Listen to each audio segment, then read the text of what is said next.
welcome to this episode. I have my friend Jeff in the house.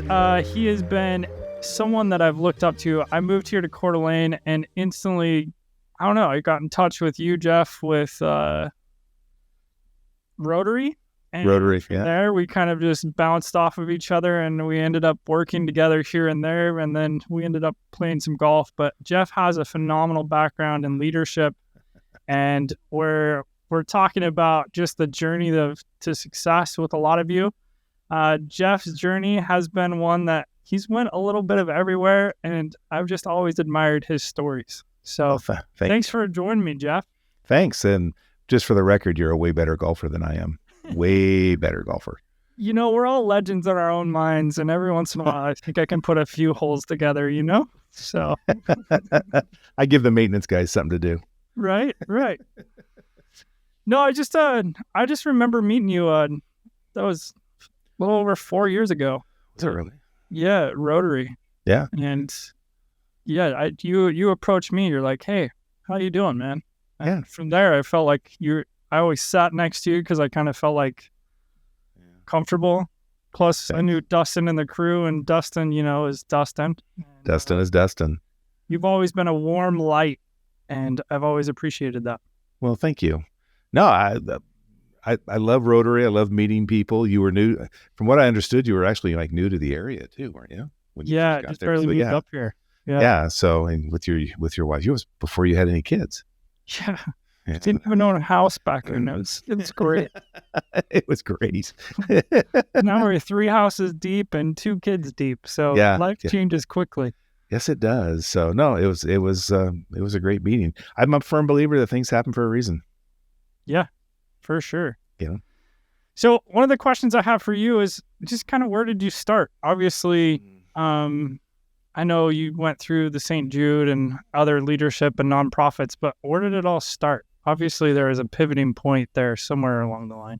Well, I grew up in Eastern Oregon. I grew up in a town called Pendleton in Eastern Oregon, and both my parents were very community serving. My dad was part of the Elks Club. He was on the school board. He was on the city council. He was president of the Elks Club. There's a thing in Pendleton that supports the Pendleton Roundup called the Main Street Cowboys. He was president of the Main Street Cowboys. I mean, he did all that stuff. My mom has a degree, or had a degree in social work, and so I grew up. The old March of Dimes. The little house and going door to door asking for people for their dimes. I've done that. I was encouraged to sell Christmas cards and all sorts of stuff, wrapping paper. Just to serve the community, just to serve a cause. And so I grew up on that. My 2 brothers and my sister and I grew up in that. And my parents owned 2 restaurants, and I watched. I believe you lead others the way you were led. Yeah. And so I graduated from college, and we moved to Beaverton, Oregon. My wife and I got married while we were in college. Moved to Beaverton, Oregon, and the home of Nike. The home of Nike. Oh, but that was, like Nike World was just built. That's how old I am. And just in context, because I just watched Air. If you haven't seen that one, I haven't seen that. So what year was that about? When did we move? 88, 87, 88. That's in the thick of it. It's before you were born. 87. Thanks, Jeff. That hurts. Thanks. So when I graduated, I have a degree in music ed. So I'm a music teacher. So I was my wife wanted to move to Beaverton. Her father had passed away a year or so prior to that, and she wanted to go back home. So as a substitute teacher, I was never called. So I had friends that worked for the Boy Scouts, and they said, "Have you ever thought about working for the Boy Scouts?" And I went, "No, I never know anything about it." They said, "Were you a scout?" And I said, "Oh yeah, I made it to second class." And then I found perfume, sweat, and gasoline, girls, sports, and cars. Right. And I left. And that was the extent of I think I was 16 when I left the Boy Scouts. So I started working for the Boy Scouts, and I was Milwaukee, Oregon, and I was inner city Portland with the City of Portland's Youth Gang Task Force. Did that type of stuff. Got transferred to Coeur d'Alene in 1995. Oversaw Shoshone-Benawang, Kootenai County, was camp director at Camp Easton. I loved it. And then in 2003, I get a phone call from a friend. Says, have you ever thought about being the director of the United Way? And I went, no. Because at the time, Boy Scouts and the United Way weren't getting along very well. Right. And they said, will you at least take a meeting with me? And I said, sure. So it's the old coffee shop, the old Starbucks there in Ironwood. And it's the old joke, when you open your door and there's your boss, your spouse, your best friend, and your priest, you're saying yes to something. And I became the director of the United Way of North Idaho. Did that for a few years, loved it. God, I went from money membership and manpower to just raising money and meeting people. And then was asked to be the administrative director for a therapeutic school for kids with disabilities. Tried that for-profit world for a couple years. Did some fun stuff. Kind of had enough of it. And then I went back into nonprofit and was director of St. Vincent de Paul for 11 years. And that's my whole nonprofit journey. And then I went to work for myself, and then the world closed in 2020. Yep. And still do a little bit of consulting here and there. I'm working a lot with Heritage Health right now. Love it. But where it all began was in Pendleton, Oregon, working March of Dimes. And the Boy Scouts taught me everything about nonprofits, taught me administration, fundraising, board development, recruitment. I think it's cool because I can actually relate to that quite a bit. I remember doing March of Dimes. We did it for obviously growing up in Pocatello, we did it for the Primary Children's down in Salt Lake. Yeah. So we'd do that. And then little do you know, Jeff, I had to have my driver's license I had to have my Eagle Scout before I could get my driver's license. Really? My dad was like 2 merit badges away, and he said, I will never have one of my boys not be an Eagle Scout because I was 2 merit badges away. So I remember the first year I went to scout camp was Little Lemhi in Southeast Idaho. Yeah. And busted out as many merit badges as I could. I think I just went ham. Kind of my personality now and kind of my personality back then. I think it was like 23 merit badges on that week. In a week? Yeah, I just went crazy. Damn. What were you doing between midnight and 6? I think, let's see. Basically, I had my Eagle before I was 14. Nice. So within 2 years, I became an Eagle Scout. And I think it's funny now being older. I look back and I'm kind of always been wired that way. Yeah. The fact that you put a task in front of me and shoot a benchmark, I'm going to go for it. Yeah. And it's kind of too bad because I'm involved with the youth in my church now. And there's some things that scouting taught me that isn't being portrayed now, or you have to go get it, right? And that they're not teaching it now? Same, right? It's just, Scouting's changed. I mean, I left scouting in 2003. So it's changed a lot. For legal reasons, but I think in a lot of cases it's changed for the better. It's just different. It's just different than it was. When I was there, it was boys in green uniforms camping, and now it's families and girls, and I think it's great. I think they got enough they got enough cool stuff to teach everybody. Yeah, I got into the leadership. I did Order of the Arrow. Order of the Arrow? Oh, wait. Cedar badge and all that fun stuff. Are you Vigil? Did you get Vigil? No, but I went to the big, was it Rendezvous that they had? Yeah. I went to one of those. Nice. Yeah, wicked cool experiences and people that came in my life through that. I mean, that's really what it does, right? It's supposed to expose you to other things and teach you skills that you don't have. Yeah. So. No, it's great. I mean, my working in the Boy Scouts, my kids, my 2 oldest kids, they all got jackets. When I was director at Camp East, I got them staff jackets, but they said half staff. So, I mean, they grew up shooting BB guns and bows and arrows and making banana splits over a fire. Yeah. Well, you kind of told us the whole journey, and one of the things I kind of highlight is kind of mirror the hero's journey, and along the way there had to be some mentor that either taught you or pushed you So tell us about that. And then the second thing is, there's probably a time where you thought the world was falling and you either went for failure or success, and you had to make a decision inside yourself. Hey, I'm going to go all in. I'm going to bet on myself. Yeah. Tell me a little bit about those experiences.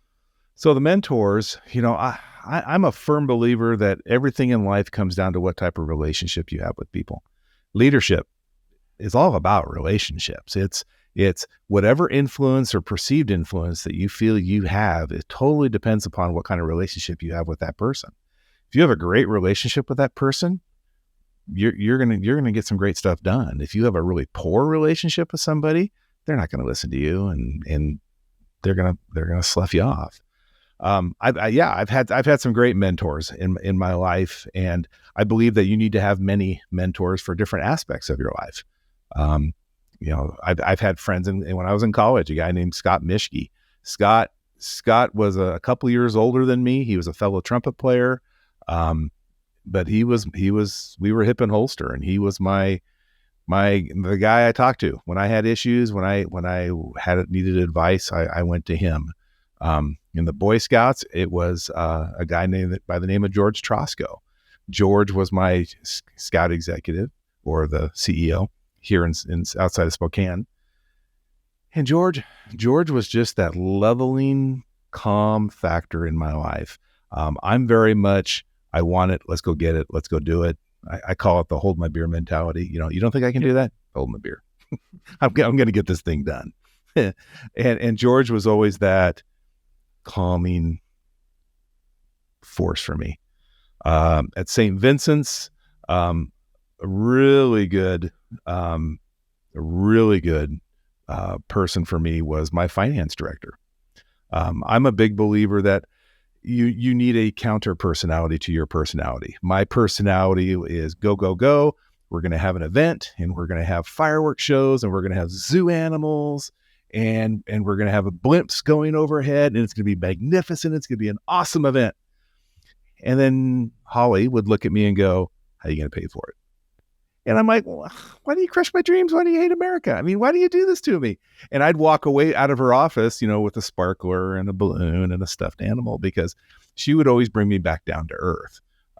Those were probably some of the main ones. And of course, my wife, it's Team Conroy. It's always Team Conroy. And she is my total alter ego and my voice of reason, and keeps me in perspective at all times. So yeah, I've been pretty blessed to have some pretty amazing people in my life.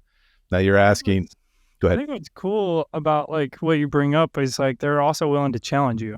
Yeah. Right. So a lot of times, especially in this day and age, we hear so much about coaching or mentorship or whatever. And what's crazy is I look at the people that have impacted me throughout my whole life. They're actually the ones that told me what I was doing wrong. Yeah. In a loving way, with criticism that was the constructively that I needed. Mm-hmm. I mean, my wife tells me every day things that I could do better, but it's because she loves me and she wants me to be better. Right. And I look at some of my closest friends that are in cells.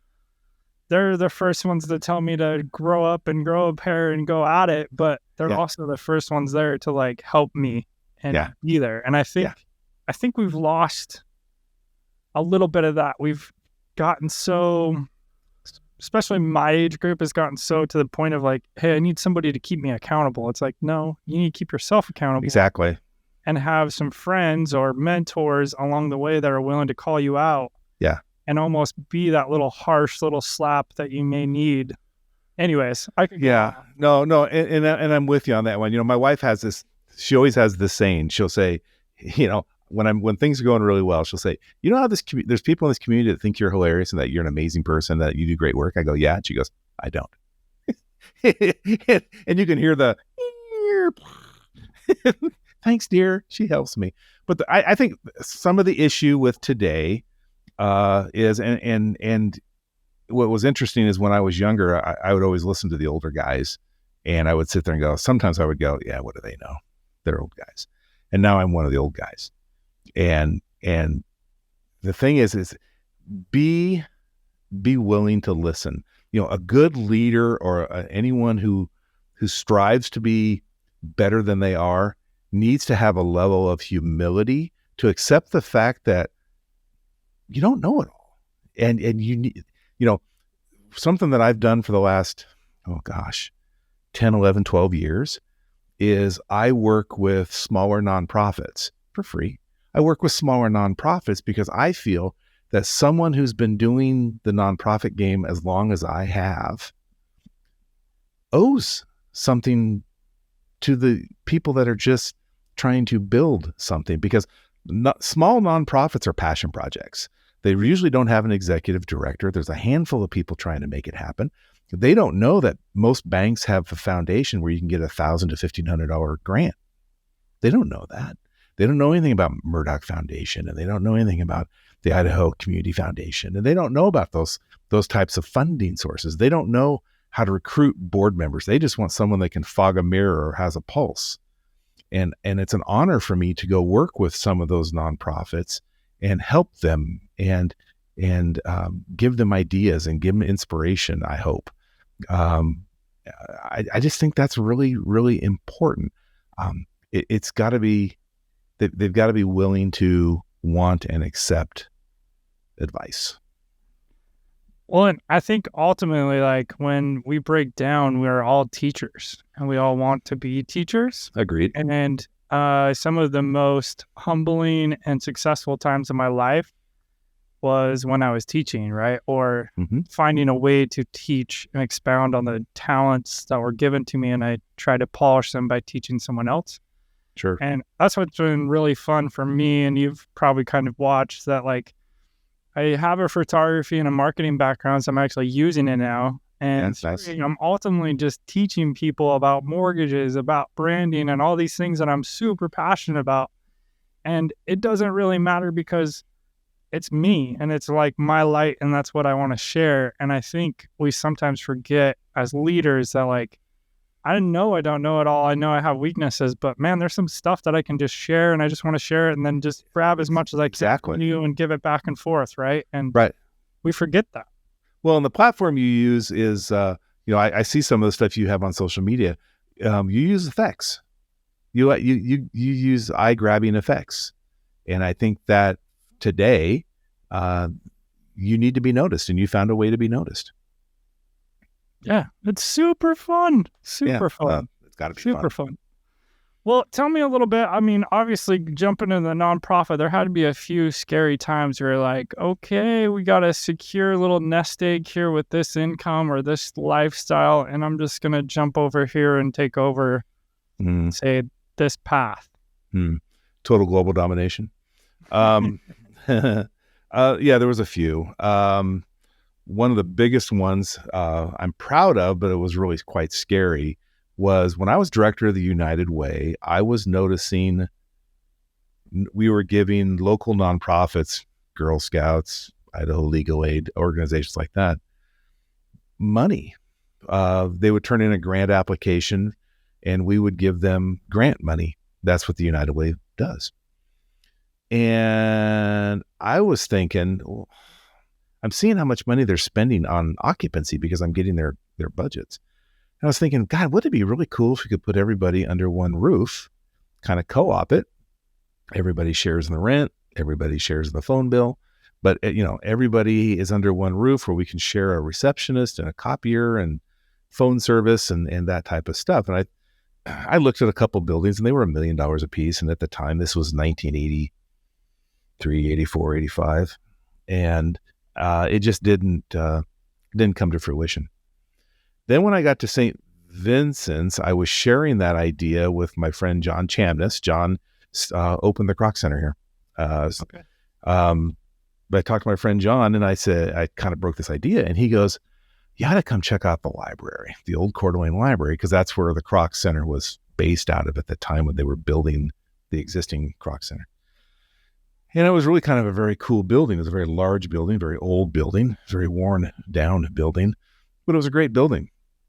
And I was just wanting to do like a one-stop shop, just kind of a, hey, let's put a bunch of services in here where people that are in need can come and get multiple services all in one stop and not traverse the 1,500 square miles of Kootenai County. So I spent, a good 6 months talking to city councilmen, mayors, health and welfare, Social Security, just kind of played the what if game. Yeah, what if we were able to pull this off? Would you want to participate in it? And everybody was excited about it. And I was like, well, that's a good sign. Okay. It's going to cost money. And I haven't really talked about it with my board yet, but I should probably get to that point. Then I started talking to some nonprofits about it and said, hey, what if we all co-opt this thing and went under one roof and everyone paid their portion of rent and based upon square footage that they're going to have and would be interested in it. And there was major interest in that. So then I went into my board of directors. Man, I had a board member yelling at me, telling me that we're hemorrhaging money, that this is a stupid idea, that this will never work. But I just, in my heart of hearts, kind of felt this is a good thing. I mean, if we can help a young family, one location, without having to find addresses all over the county who they don't have any gas for their car, that's our job. Our job is to help people. So over time, in July of 2009, we opened the Help Center, and the Help Center is there on Second and Harrison. And I was really proud of that. We had 19 different agencies in there serving 32 different services at the time. I mean, the best scenario or the best example I have is that we did have a young family come in, 2 blonde kids. They had 2 little tiny blonde kids with mohawks. It was great. And he was a vet, and we were able to get them veteran services, a bag of food, some housing, and some gas money for their car. And we had an appointment. We got them an appointment with the Department of Labor so they could get jobs. And that's what we wanted to do. We wanted to become kind of the one-stop shop for services, for human services. And it really, really worked. Nervous? Yes. Did it cost us about $50,000? Yeah. Was I nervous that we were spending money? Yeah. I still had that board member yelling at me in my ear. But 13, 14 years later, it's still going. Not everything turns to gold. Wanted to start a deli service, giving people work experience, letting them get their food handler's card and teaching them how to make sandwiches and deliver sandwiches. That didn't work very well. It lasted about a year and it kind of died out. But I've had my share. Not everything turns to gold. The stuff that turns out well really turns out well, but it just takes a little time to ramp up. The state of Idaho was really behind the Help Center. IHFA was really behind the Help Center idea, so much so that they flew me around the Northwest talking to other nonprofits about starting their own one-stop shop. So they called it the idea of the future, which was nice. But I always admire you because you're always in for like the bigger picture, right? Yeah. The bigger picture is something that I think not all. There's such a world. We live in such a world of instant gratification. Yep. And bigger picture of what you're talking about, like you're thinking about a community as a whole, like not just you're thinking about the one, but you're also thinking about the whole community, and that's rare, right? Yeah. And it's interesting to hear people like yourself and I don't know, just be around other people. It's like when they think like that, they tend to be successful and they tend to have a big influence and people around them. Well, or if you mess up, it's very public. That also happens. Yeah. So far, I've been blessed that hasn't happened. So, but no. And the other part of it is getting buy-in, talking to people. That was the beautiful thing about, I would always work with all the other nonprofits and, like I said, played the what if game. Hey, what if we were able to pull this off? Would you want to play? There was no proprietary ownership of homeless services. It was, we all need to work together. I can take my money and your money, and you can take your money, and we can do twice as much cool stuff as opposed to just siloing. And I was never a big siloer. I'm a big collaborator. No, and it's cool. I mean, a big focus that I have right now is just ROI on my time. Mm-hmm. So what am I getting back in my time? I mean, being a young father, it's like have to be very well executed at work because Yeah. I need to be present during work. But when I'm Yes. present with my wife and kids, I need to be there. And I've recently started rereading Steve Covey's book, 7 Habits of Successful People. I know you've read it because you've read more books than I. But I haven't met Covey, so yeah. You have? No way. He's dead now, but Yeah. he was big with the Boy Scouts. So when we had conferences, he would show them. He and Zig Ziglar and John Maxwell, they were all there. Yeah, his 4 quadrants, like, I'm laughing as I read through that again. I'm like, subconsciously, I've thought like this for years because of probably this book. Mm-hmm. And, one of the things I admire, like reading through and why I wanted to talk to you was you dedicated to nonprofit, right? Where you have me that's all about, hey, how do I execute my time and make an ROI? And how do I make this? How do I make that? And so that I can spend time over here and play golf. Sure. And as you read through his book, it's like our time, if we can be present in quadrant 2 and actually not be reacting and actually be able to help people, is huge. And I know you've been through many, like, I know you went to Disney and other things, but all the leadership skills come back to play is like the person that is in front of us actually has to feel that we're investing and inviting in them. And yeah, I don't know. It's been cool. I really admire you for spending the time to do that. Well, and I appreciate that. It's very kind. When, like I said earlier, when I started my leadership journey, I led the way I was led. I watched my dad, and my dad was top-down, hierarchical, do as I say type of leader. So I tried doing that. And when I'm working for the Boy Scouts and I've got 27 sets of eyes looking at me with their eyes glazed over because they're not listening to me, I had to come to a different way of leading. I used to throw coffee cups. I had a temper, and I'm not proud of it. I'm embarrassed by it, actually. But I had to have a different leadership style. And that's when I started reading Stephen Covey and Zig Ziglar and John Maxwell and the 7 Habits. And the 7 Habits are great, but there's actually a book before the 7 Habits, and it's called The Leadership Challenge by Barry Posner and James Kunzes. And I had the pleasure of meeting them as well. And what's really cool about that is I started reading that book when it's the first edition. I think it's now in its 10th or 11th edition, and they're still keeping their surveys up to date. So they're still reworking their book and updating their book. But that was really the book that turned me on to it's a win-win situation and collaboration and be present in the moment, get your work done so you can spend more time at home type of mentality. But then I got turned on to Gonzaga has a great program, Masters in Organizational Leadership.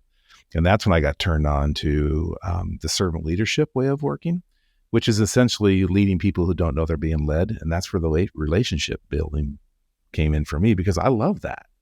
I mean, I'm all about the relationship. But they taught me, they fed me books by Martin Luther King and Desmond Tutu and Dalai Lama, and they're all relevant today. It's really quite interesting. I mean, there's some great books out there. Stephen Covey's still a classic. I know his son's writing books as well. I think he's created The Eighth Habit. He wrote a book called The Eighth Habit or something like that. But there's some amazing stuff, And you mentioned the Disney thing. Yeah.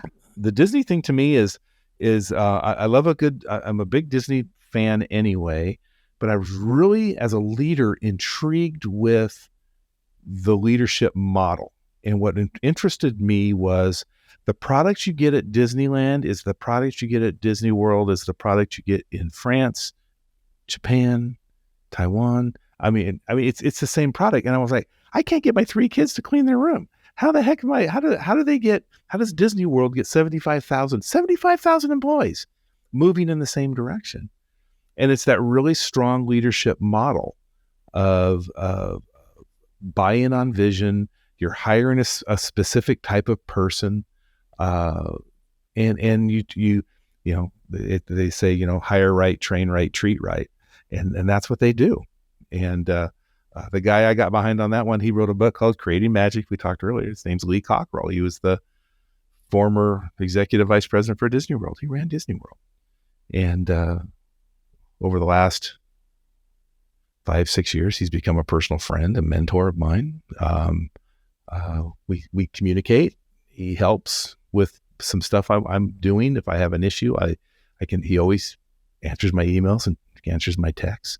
But I asked him that once. I said, how did you get 75,000 people to move in the same direction? And he says, hire right, train right, treat right. And that's always stuck with me. No, it's cool because like as I look to build a team up here, the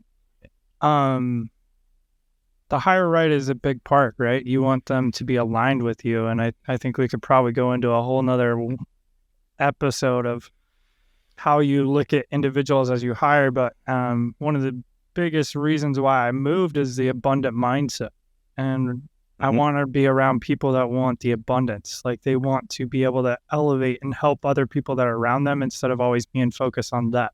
Yes. It has to be a bigger vision. And like going back to Disney, and haven't finished the book, but I've already grasped that, you have to buy into the whole picture of what Disney is and what the impact it has on families. And you start to study that story, and you start to study how it began, and it was all to bring joy. It was. It's a show. Yeah.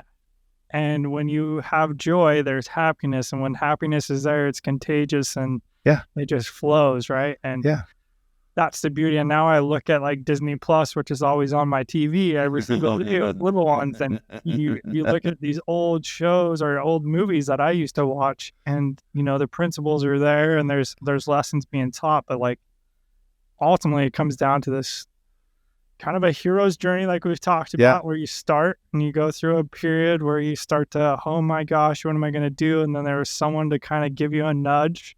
Yeah. And you either sink or swim, and you decide which route you want to go. And I just love that. I think it's cool.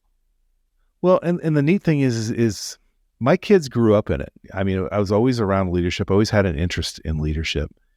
And what's really cool is my kids are now, I jokingly say, we told our kids in high school, you get good grades, you can go to any college you want to go to. You can be anything you want to be, and you can live wherever you want to live. And they took us up on it. They live in, Alaska, Seattle, and Los Angeles. And they grew up in the leadership stuff. And they're now 34, 31, and 26. Just the other day, my son calls me. He works for Warner Brothers. He calls me. And he asked me a question. He goes, hey, this is what happened, and this is what they did. Does that sound right to you? And he goes, I got a leadership question for you. There doesn't a week go by that one of the three of them doesn't call me up. And I'm not trying to sound like, hey, I'm the sage wise dad. It's just nice to see that loop come back around. I was preaching that stuff. I saw many of my kids. I saw many of their eyes roll when I would bring up, hey, this is really great stuff. The Posner and Kuntz books. This is really neat. And they're like, that's great, Dad. That's really awesome. Or, Ruiz's The Four Agreements, or, Who Moved My Cheese, or Patrick Lencioni's five Dysfunctions of a Team, or whatever, and they're like, yeah, that's great, Dad. That's awesome, Dad. But now, my one daughter is the executive assistant for the city administrator in Valdez, Alaska. And she has dealing with leadership stuff. So she'll call me up. Or my other daughter works for Costco Corporate, and she'll say, hey, this is what's going on. How come they can't do X, Y, and Z? And I said, well, this is what I would have done. Pay raise is always a big thing. And she goes, why can't we just get everybody a pay raise? And I said, like, how much? She goes, $1. And I said, well, there's 2,080 hours in a year. Just want to let you know. So everyone's going to get an extra $2,080. I go, how many Costco employees are there globally? And she went, 9,000. And I said, multiply that times. And I said, payroll's always your biggest expense. So I said, that's why they're not doing it, is because it's horrendously expensive. But it's nice to see that loop come around. So with your kids, if being around leadership, it's wonderful tools for their life tool belt, because to me, leadership is not just business. It's life skills. You're teaching collaboration and teamwork, and how to get along with others, Yeah. Persuasion. So, And that's what's been so cool. I think I've told you this before, but I was in the door-to-door world for a while. I sold alarms door-to-door in California. that's right. I was actually awful at it. I was not very good. But what I learned in the people I was around, we learned self-development. We learned how to develop ourselves. Mm-hmm. And if there's anything that I could hopefully instill in my kids is like just what you're talking about. There's knowledge out there. You can go get it, and you can teach yourself, and you can develop yourself in leadership. You can develop yourself in sales or a task or anything out there. It's just a matter of how you teach yourself.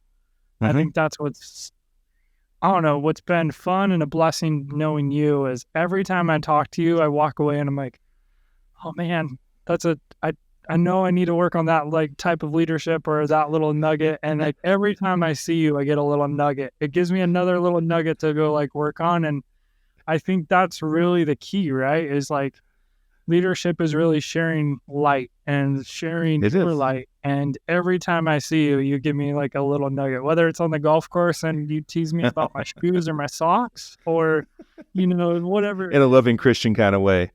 Yeah. Yes, that's awesome. I just love it. Because I usually walk away from you going, damn, I talk too much.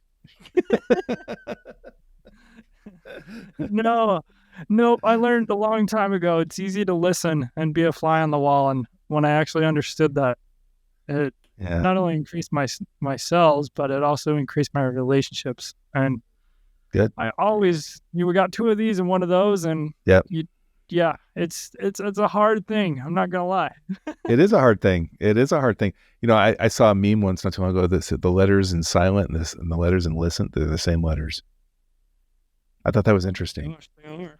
They are. I know. Even I went, are they really? They are. And it's hard.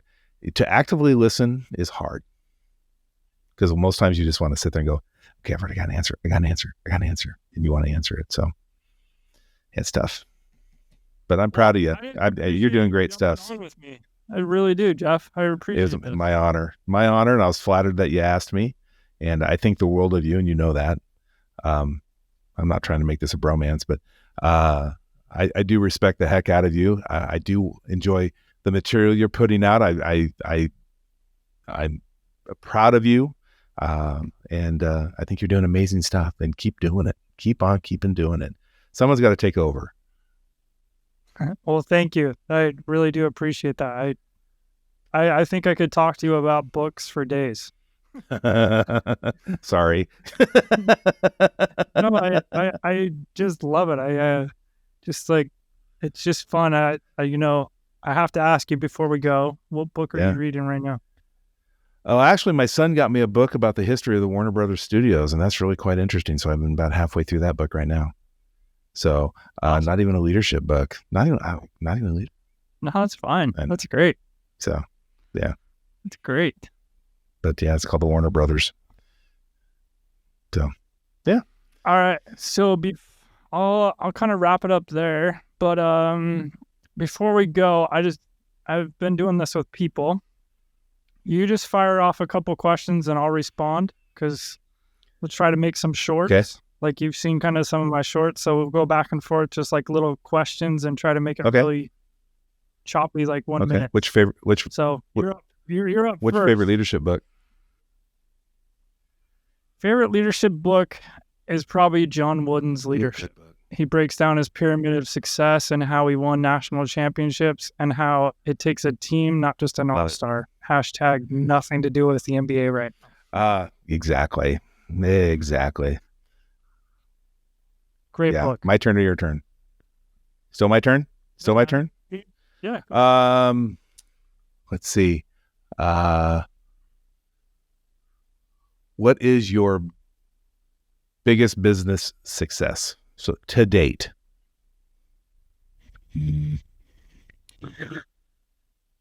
Business success. Probably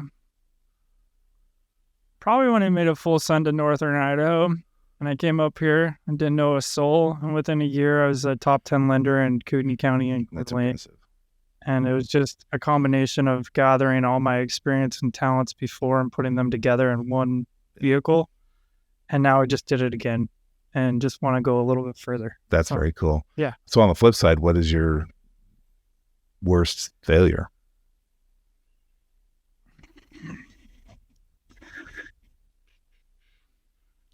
Right out of college, I joined up with a startup company that I poured my heart and soul into and thought I was going to have some ownership in it.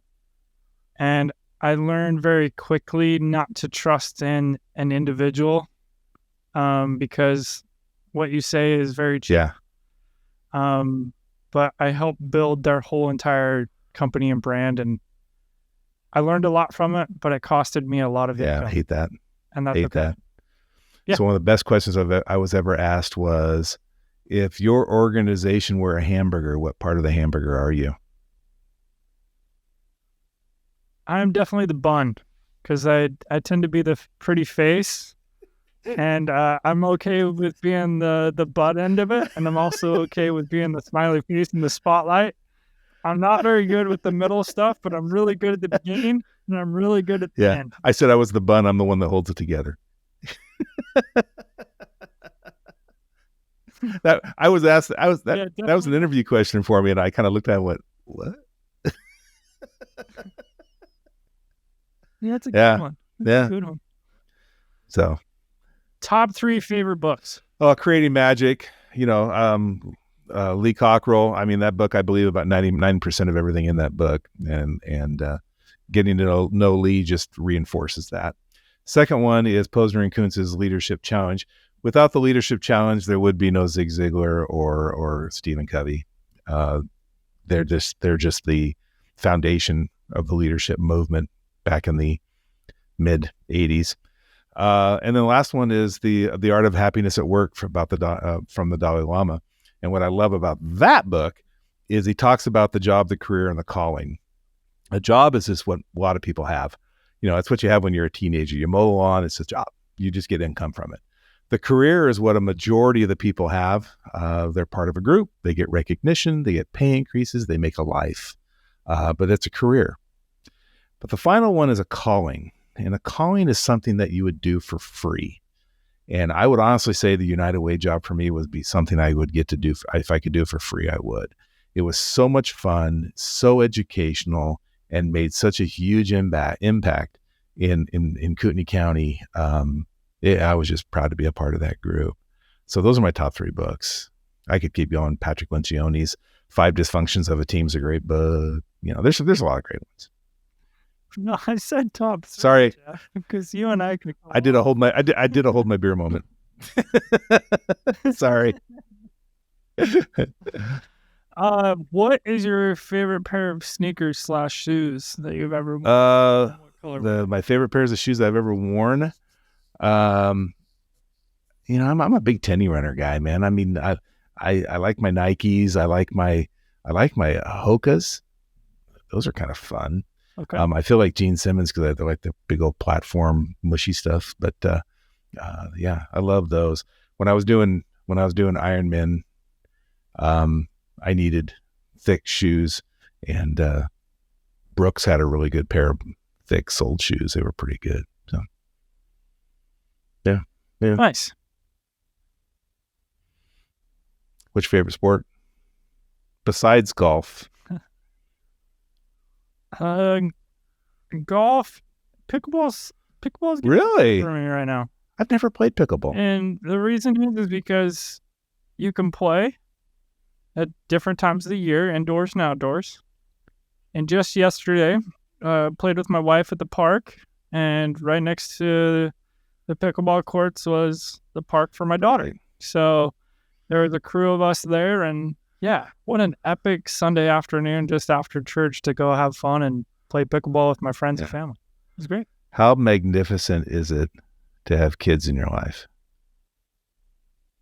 It's unbelievable. It is, one, I will say, and just being vulnerable, I learned a lot about my dark side with kids. And I also learned a lot about the soft side of myself. And daily, weekly, it challenges both, which adapts and makes me a better dad and also a husband. But there's times, where you're like, holy smokes, I am not good at this. And then you give it a couple hours and you get the reward of like your daughter just giving you, I love you kind of thing. And parenting is wild. And you know, my wife and I have 2 grandkids, and they're 3 and 1. And we're going to see them over Memorial Day weekend. And we're going to go to Alaska. And we FaceTime almost every night. And to have this little 3-year-old blonde, blue-eyed girl just talking to me, just Papa. And I'm like, yeah, I'm talking to her. But the classic is she likes to run. She'll hold the phone. Imagine holding the phone and you're running. So the phone's jerking around, right? And I'm like, her name's Evelyn. I'm like, Evelyn, I'm going to vomit. Evelyn, stop. Evelyn. And she'll stop and she'll look at the phone. She'll go, Papa. And I go, yeah. And she'll go, I love you. I'm like, I'm done. Just keep running. Do whatever you want to do. How much candy do you want? You know, had I known having grandkids was that much fun, I would have had them first. You know, same thing with kids. Adult kids are fantastic. So it's a short amount of time, my friend. It's a very short amount of time. It is. And it's fun. Yeah. I can hear mine coming after me here. So I'm going to cut this All right, off. brother. It's really nice talking to you. And again, I'm flattered that you invited me here today. I really am flattered. Thank you.